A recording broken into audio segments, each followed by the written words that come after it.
নমস্কাৰ, কি খবৰ? মই নিৰঞ্জন বৰা। মোৰ ইউটিউব চেনেল নিৰঞ্জন বৰালৈ আপোনালোক সকলোকে স্বাগতম জনাইছোঁ।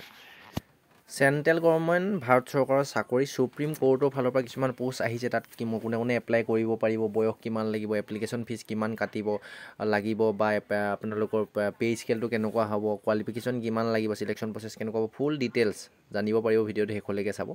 আৰম্ভ কৰাৰ আগতে এটা ৰিকুৱেষ্ট কৰিছোঁ, আপোনালোকে যদি মোৰ চেনেলটো এতিয়ালৈ ছাবস্ক্ৰাইব কৰিছে তেন্তে বহুত ধন্যবাদ, আৰু যদি ছাবস্ক্ৰাইব কৰা নাই তেন্তে ছাবস্ক্ৰাইব কৰি কাষতে থকা বেল আইকনটো প্ৰেছ কৰি অল কৰি থৈ দিব। তেতিয়া এনেধৰণৰ গুৰুত্বপূৰ্ণ চাকৰি যিকোনো আপডেট দিলে প্ৰতিটো ভিডিঅ' ন'টিফিকেশ্যন পাব, আৰু কণ্টিনিউ ভিডিঅ'খিনি চাই আপুনি আগন্তুক দিনৰ চৰকাৰী চাকৰি এটা লোৱাৰ যদি সপোন আছে সপোনবিলাক দিঠক কৰিব পাৰিব।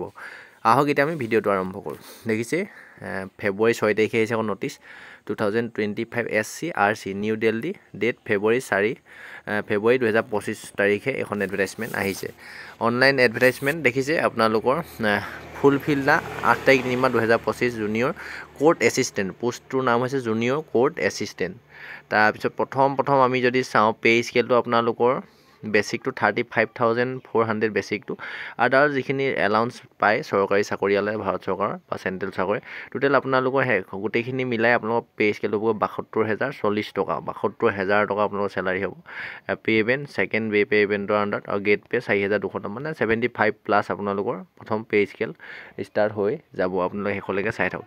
ইয়াত যদি চাই প্ৰথম আমি কোৱালিফিকেশ্যনটো চাই ল'ম। কোৱালিফিকেশ্যনটো অলপমান বেছি বিচাৰে, কিয়নো এই বেচিলাৰ ডিগ্ৰী মানে আপুনি আৰ্টছৰ হওক বা BA কৰিছে, BCom কৰিছে বা BSc পাছ কৰিছে, যিকোনো এটা আপোনালোকৰ ষ্ট্ৰীমৰ পৰা যদি গ্ৰেজুৱেশ্যন কমপ্লিট কৰিছে তেতিয়া এইখিনি পোষ্টত এপ্লাই কৰিব পাৰে। কিন্তু তাৰ লগতে এক্সট্ৰা কোৱালিফিকেশ্যন নালাগে, পাৰ্চেণ্টেজ নালাগে, কিন্তু আপুনি 1 মিনিটত কম্পিউটাৰ টাইপিং কৰিব পাৰিব লাগিব।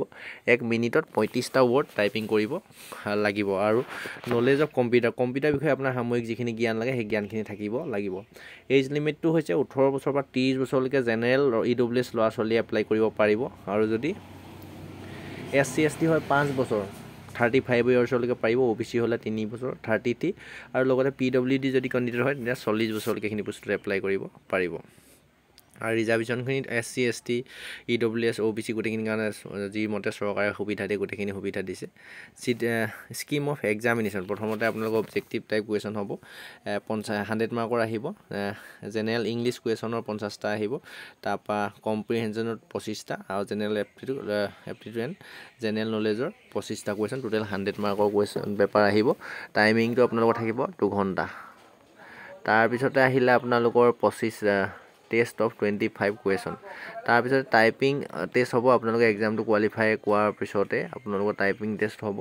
টাইপিং টেষ্টটো 35 ৱৰ্ডছ পাৰ মিনিটত আপোনালোকে টাইপিং কৰিব লাগিব। মানে আপুনি 10 মিনিট সময় দিব, এটা পেৰাগ্ৰাফ লিখিবলৈ দিব, তাত আপোনালোকৰ 10 মিনিটত আপোনালোকৰ কেলকুলেট কৰি উলিয়াব পাৰ মিনিটত কিমান তাকে আপুনি টাইপিং কৰিছে। তাৰপিছতে আকৌ ডেছক্ৰিপটিভ টাইপৰ এটা এক্সাম হ'ব। টাইপিং টেষ্ট পাছ কৰাৰ পিছত 2 ঘণ্টাৰ, মানে এছে ৰাইটিং কৰিবলৈ আহিব। আপোনালোকৰ এছে ৰাইটিং, হেণ্ড ৰাইটিং, ডেছক্ৰিপটিভ টাইপৰ এটা এক্সাম দিব লাগিব। তাৰপিছতে আহিলে যদি চাওঁ, অল ইণ্ডিয়াত 128টা টেষ্ট এক্সাম চেণ্টাৰ আছে। আমাৰ অসমতো চেণ্টাৰ আছে, আগলৈ চাই যাওক ক'ত আছে গম পাব। আমাৰ অসমতে এই ইণ্টাৰভিউখিনি দিব পাৰিব।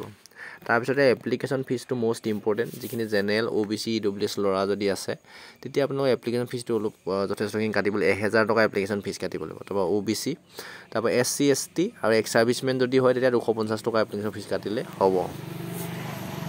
তাৰপিছত মষ্ট ইম্পৰ্টেণ্ট, এপ্লাই কেতিয়াৰ পৰা ষ্টাৰ্ট? এপ্লাইটো ষ্টাৰ্ট হৈছে 5 তাৰিখ 2 মাহ, মানে 5 ফেব্ৰুৱাৰীৰ পৰা এপ্লাই ষ্টাৰ্ট হৈছে, আৰু লাষ্ট ডেটটো হ'ল 8 মাৰ্চ। 8 তাৰিখ 3 মাহলৈকে আপোনালোকে এপ্লাই কৰি থাকিব পাৰিব।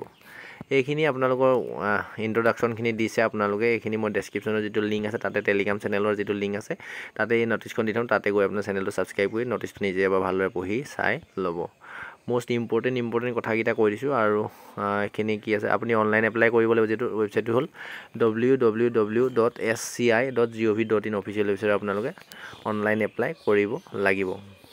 তাৰপিছতে আমাৰ অসমৰ যদি চেণ্টাৰকেইটা যদি চায়, অসমৰ চেণ্টাৰ যদি চায়, আমাৰ অসমৰ যোৰহাট, গুৱাহাটী, ডিব্ৰুগড় আৰু শিলচৰ, এই 4টা চেণ্টাৰ আছে। মই আপোনালোকক দেখাই আছোঁ, আপোনালোকে চাই থওক শেষলৈকে। হয়তো বিচাৰি পোৱা নাই, অলপ সময় লাগিছে, স্কিপ কৰি নিদিব আপোনালোকে, ভিডিঅ'টো শেষলৈকে চাব।